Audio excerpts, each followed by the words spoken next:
Laboratory में फंसे mutated छोटे कछुओं को बचाने के लिए एक लड़की ने उन्हें एक रैट के साथ आजाद कर दिया। सीवर में घुसने से पहले रैट ने एहसान मानते हुए लड़की की तरफ मुड़कर देखा, जैसे वो अपने बचाने वाले का चेहरा याद रखना चाहता हो। इसके बाद आजाद हुए एनिमल सीवर में तेजी से म्यूटेट हो गए और जल्द ही ह्यूमन रूप में विकसित हो गए। लड़की से प्रभावित होकर पहले बड़े हुए रैट ने 4 कछुए बेटों की देखभाल करने की जिम्मेदारी खुद ले ली। उसकी अच्छी देखभाल में छोटे कछुए धीरे धीरे बड़े हुए और अपनी उम्र के बच्चों की तरह बाहरी दुनिया के बारे में उत्सुक और उत्साहित होने लगे। रैट फादर जानता था कि छोटा सा सीवर उनके भविष्य को एक्सप्लोर करने के सपनों को पूरा नहीं कर सकता। एक दिन बच्चे यहाँ से चले जाएंगे और एक बड़ी दुनिया में कदम रखेंगे, लेकिन उससे पहले उसे अपने बेटों को सिखाना था कि इस कॉम्प्लेक्स दुनिया में खुद की रक्षा कैसे करें। लेकिन जब रैट फादर को कोई रास्ता नहीं सूझ रहा था तो उसे गलती से कचरे के ढेर में एक मार्शल आर्ट्स की किताब मिली। पहले ही वाक्य ने उसे सफलता की उम्मीद दी तो उसने तुरंत किताब में दिए गए तरीकों के अनुसार मेहनत से प्रैक्टिस करना शुरू कर दिया। जब तक रैट फादर ने मार्शल आर्ट्स में महारत हासिल की, तब तक 4 कछुए बेटे भी देखकर उस किताब में गहरी दिलचस्पी लेने लगे थे। उनकी पर्सनैलिटी के हिसाब से रैट फादर ने उन्हें अलग अलग वेपन्स का इस्तेमाल करना सिखाया, जिससे हर कछुए बेटे की मार्शल आर्ट्स की काबिलियत पूरी तरह से निखर गई। रोज की ट्रेनिंग से वे हैरान कर देने वाली स्पीड से बड़े हुए। आखिरकार वो दिन आ ही गया जब वे अकेले मुकाबला कर सकते थे। रैट फादर ने उन्हें विरासत के प्रतीक के रूप में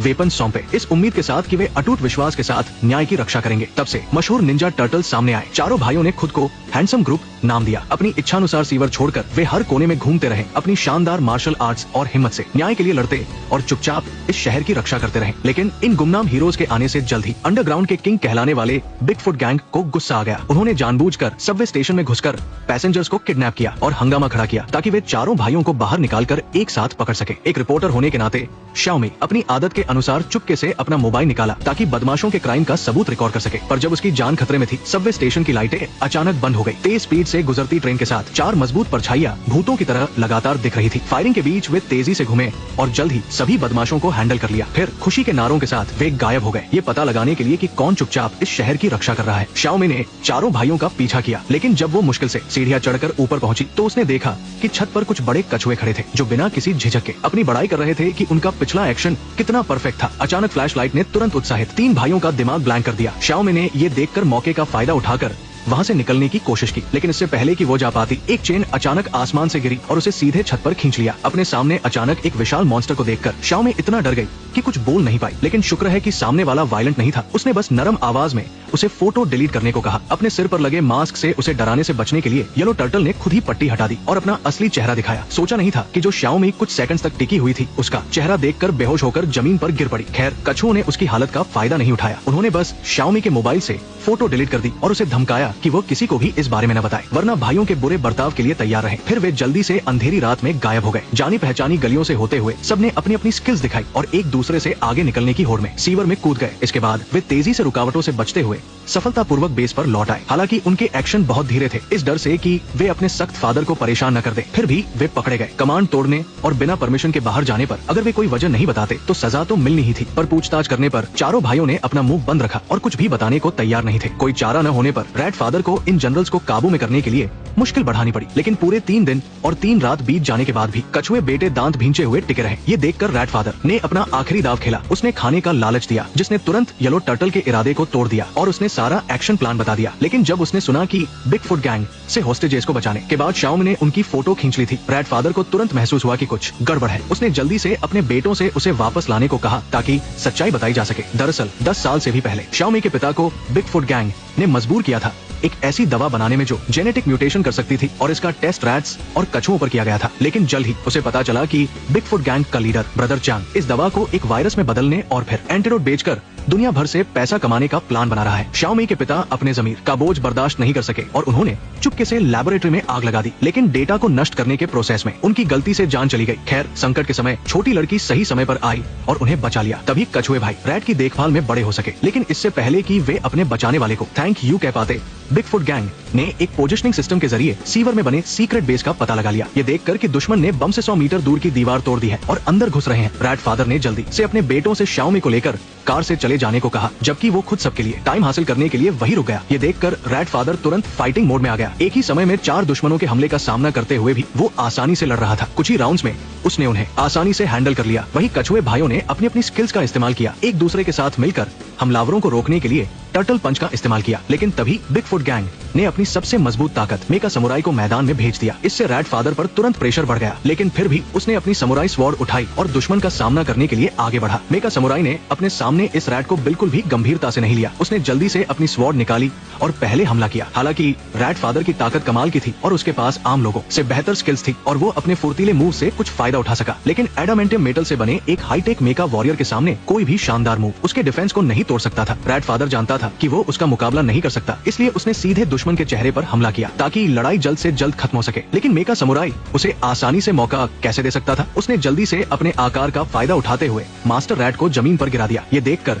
कि दुश्मन बहुत ताकतवर है और उसका मुकाबला नहीं किया जा सकता, रैट फादर ने चेन खींचकर गेट बंद करने की कोशिश की ताकि उसके बेटे बचकर निकल सके। लेकिन अपने फादर को मेका समुराई के हाथों बेरहमी से परेशान होते देख कछुए भाई अपनी जान बचाने के लिए कैसे भाग सकते थे, पर जैसे ही वे जान देने के लिए आगे बढ़े, मेका समुराई ने रैट फादर की जान को दाव पर लगाकर उन्हें सरेंडर करने पर मजबूर कर दिया। कोई चारा न होने पर वे केवल अपने वेपन्स नीचे रख सकते थे और खुद को बेबस छोड़ सकते थे। सोचा नहीं था कि सफल होने के बाद मेका समुराई ने न केवल रैट फादर पर आखिरी वार किया बल्कि सीवर में छिपे इस सीक्रेट बेस को पूरी तरह से नष्ट करने का भी आदेश दिया। 3 छोटे कछुओं को इलेक्ट्रिक रॉड से बारी बारी से शॉक दिया गया और मूसलाधार बारिश में एक आर्मर्ड व्हीकल में डाल दिया गया, जबकि उनका भाई रेड टर्टल पिछली लड़ाई में मलबे के नीचे दब जाने के कारण बच निकला था। गंभीर रूप से घायल और बेहोश रैट फादर को सुरक्षित जगह पर रखने के बाद रेड टर्टल ने तुरंत अपने भाइयों के वेपन्स उठाए और शाओमी के साथ बचाव के लिए निकल पड़ा। लेकिन अफसोस, इस समय तक तीनों भाई बदमाशों द्वारा लैबोरेटरी में बंद कर दिए गए थे। जैसे ही उनके ब्लड से म्यूटाजेन निकाल लिया जाएगा, वो आदमी वायरस बनाकर दुनिया भर से पैसा कमा सकता था। शुक्र है संकट के समय रेड टर्टल समय पर लोकेशन पर पहुंच गया और बाहर के गार्ड्स को निपटा दिया। उस आदमी ने अलार्म बजते ही तुरंत फैसला किया कि वो मौजूदा ब्लड के साथ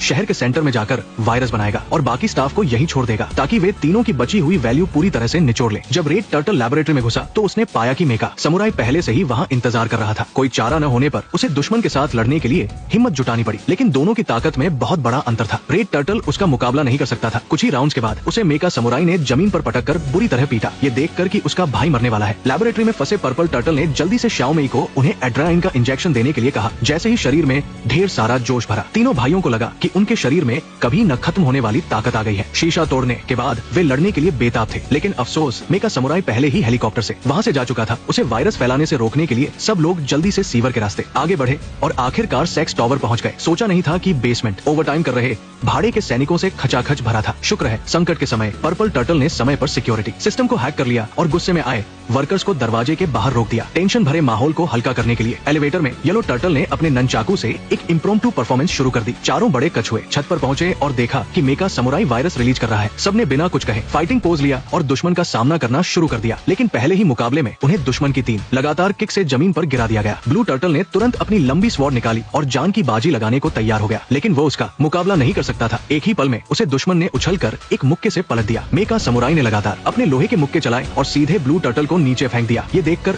तीनों भाइयों ने बारी बारी से लड़ने का फैसला किया, अपने अपने खास वेपन्स का इस्तेमाल करके दुश्मन से मुकाबला करने लगे। पर ऐसा लगा कि मेका समुराई उनके मार्शल आर्ट्स मूव्स को अच्छी तरह जानता था। भले ही तीनों भाइयों का तालमेल परफेक्ट था, फिर भी वे उसका मुकाबला नहीं कर पाए। कुछ ही पलों में उन्हें एक एक करके छत से नीचे फेंक दिया गया। इन परेशान करने वाले छोटे कछुओं से निपटने के बाद मेका वॉरियर कंट्रोल रूम में गया और सीधे वायरस रिलीज का काउंटडाउन शुरू कर दिया। कोई चारा न होने पर कछुए भाइयों ने जल्दी से एक दूसरे का साथ दिया और फिर से छत पर चढ़ गए। लेकिन इससे पहले कि वे फाइटिंग पोज ले पाते, दुश्मन का हमला आ गया, जिसने एक पल में उन्हें लात मारकर चकरा दिया। ब्लू टर्टल लापरवाही से जमीन पर गिर गया और लगभग अपनी जान गवा बैठा। शुक्र है संकट के समय उसके साथियों ने समय पर उसे बचा लिया और उसकी जान बच गई। मेका समुराई ने उन्हें बिल्कुल भी गंभीरता से नहीं लिया। एक लात से ब्लू टर्टल को उड़ाने के बाद उसने छोटे कछुओं को सलाह दी कि वे हार मान ले, वरना वो खुद उन्हें काटकर सूप बना देगा। लेकिन ये देखकर कि वायरस लॉन्च होने में सिर्फ 1 मिनट बचा है, टर्टल्स ने बचपन में प्रैक्टिस की गई कॉम्बो टेक्निक का इस्तेमाल करने का फैसला किया। ब्लू टर्टल ने आगे बढ़कर समुराई के हाथ पर एक शानदार हाफ मून स्लैश मारा। जब वो उसे रोक रहा था, येलो टर्टल ने मौके का फायदा उठाकर दुश्मन के चेहरे पर एक सीधी किक मारी। पर्पल टर्टल ने जल्दी से एक थॉमस फ्लेयर मूव किया और एक स्टिक से उसे जमीन पर गिरा दिया। ये देखकर रेड टर्टल ने अपने भाइयों के शेल्स को सहारे के रूप में इस्तेमाल किया और हवा में उछल गया और लंबे समय से भूली हुई डिवाइन किक का इस्तेमाल करके उसे सीधे छत से नीचे गिरा दिया। पर जब वे वायरस लॉन्च प्रोग्राम को डीएक्टिवेट कर रहे थे, मेका समुराई फिर से ऊपर चढ़ाया। अपने साथी के लिए टाइम हासिल करने के लिए तीनों भाइयों ने जल्दी से अपने वेपन्स निकाले और दुश्मन के दूर से आ रहे हमले को रोकने के लिए मुड़ गए। तभी वे काउंटडाउन के आखिरी सेकंड में वायरस लॉन्च प्रोग्राम को बंद करने में सफल हुए। ये देखकर मेका समुराई ने टर्टल्स पर हमला करना बंद कर दिया और इसके बजाय सिग्नल टावर पर निशाना साधकर लगातार ब्लेड्स फेंके। जोरदार हमले के कारण सिग्नल टावर तेजी से हिलने लगा और गिरने वाला था। सिचुएशन को गंभीर देखकर सब लोग टॉवर को स्थिर करने के लिए आगे बढ़े ताकि टॉक्सिन्स आसपास की गलियों में न फैले, लेकिन जब वे बड़ी मुश्किल से उसे संभाले हुए थे, मेका समुराई धीरे धीरे ब्लू टर्टल के पास गया और उसे अपने लोहे के मुक्कों से परेशान करने लगा। शुक्र है संकट के समय शाओमी ने नीचे लैबोरेटरी में ब्रदर चांग को खत्म कर दिया और सफलतापूर्वक वायरस का एंटीडोट हासिल कर लिया। मेका समुराई ये देखकर तुरंत उसे छीनने के लिए मुड़ा, लेकिन तभी सिग्नल टावर आखिरकार टिक नहीं सका और धड़ाम से गिर गया। शाओमी का ध्यान भटकते ही समुराई ने तेजी से आगे बढ़कर म्यूटाजेन छीन लिया और उसे छत से धक्का दे दिया। जान बचाने के लिए शाओमी ने जल्दी से क्रेन को कसकर पकड़ लिया और अपनी जान बचाई। सोचा नहीं था कि मेका समुराई इस औरत से इतनी नफरत करता था कि उसने एक ब्लेड फेंका जिससे उसने अपने हाथ छोड़ दिए। शुक्र है संकट के समय कछुए भाई नीचे कूदे, एक ह्यूमन लैडर बनाया और शाओमी को सुरक्षित पकड़ लिया। मेका समुराई ने ये देखकर एक तेज ब्लेड निकाला और चुपके से हमला करने की कोशिश की, लेकिन येलो टर्टल ने अपने ननचाकू से डैगर को वापस मार गिराया। समुराई ने हार नहीं मानी, उसने फिर से एक तेज ब्लेड निकाला और शाओमी पर निशाना साधा। सोचा नहीं था कि ब्लू टर्टल ने तेजी दिखाते हुए पहले ही अपनी लंबी स्वॉर्ड फेंक दी जो सीधे दुश्मन के दिल में जा लगी। फिर टर्टल्स की मदद से शाओमी ने हवा में एक किक मारी और समुराई को सीधे ऊंचाई से नीचे गिरा दिया। इस तरह संकट टल गया और स्थानीय लोगों को बचाया गया। कहानी के अंत में चारों भाई सीवर में लौट आए, म्यूटाजेन का उपयोग करके रैट फादर के जख्मों को ठीक किया और शहर में अपना काम जारी रखा।